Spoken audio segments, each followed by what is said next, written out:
James, stay off the talk radio shows, man. I just got through listening to Fox News Radio interview with James Yeager. Of course, they let him on.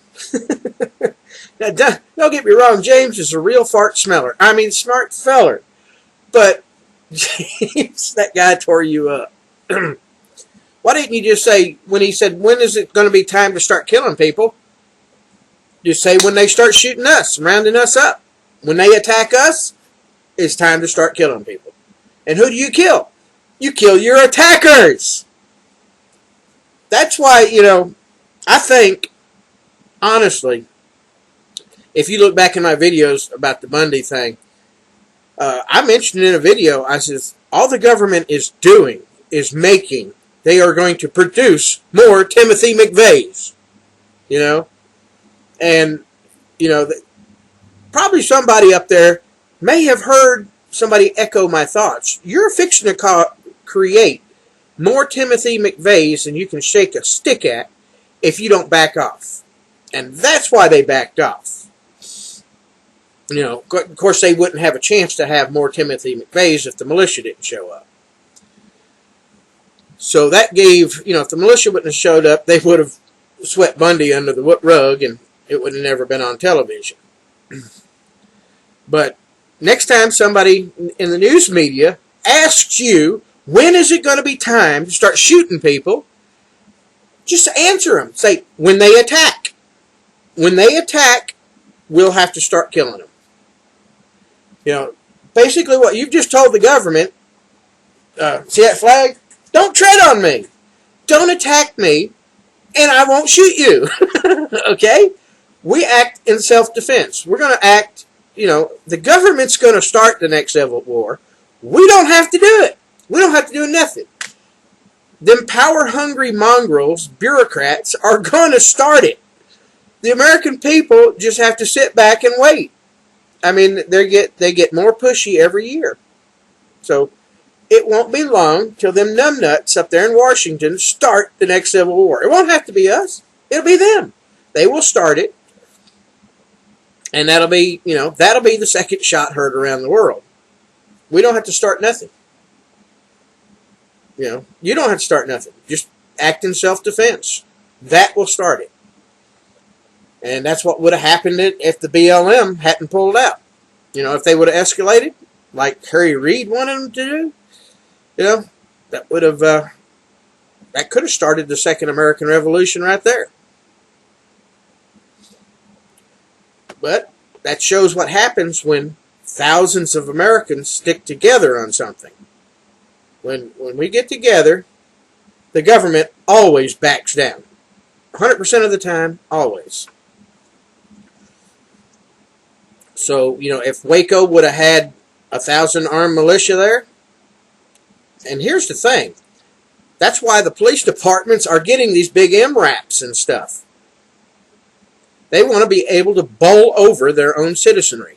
We have the most terrorist organization in this country today is the federal government. The second is the state government. You know why? Because they instill fear in the citizens.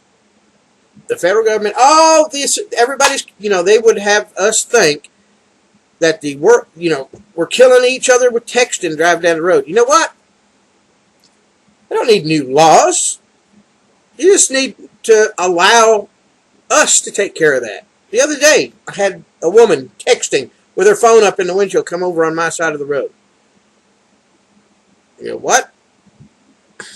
It would have been just simple enough for me to pull her over and take her phone and stomp it on the ground. She almost ran me off the road. I should have the right to take her phone away and stomp it on the ground. She almost killed me with her vehicle because she was on that phone. So do you think I would have been justified in my right to pull her over, take her phone out of her hand, and stomp it on the ground? I think so. See, there are some things that should be allowed by the American people. If you allow justified response, of course, the government calls that being a vigilante. A little bit of vigilanteism is not a bad thing. Just like a little bit of anarchy is not a bad thing. They throw around these words like anarchy and vigilante, like it's ooh taboo. But they only scare people. They scare the citizenry with these words because the citizenry doesn't know what anarchy is, and they don't know what a vigilante is. I said a little bit. I didn't say go all total vigilante. I didn't say go total anarchy.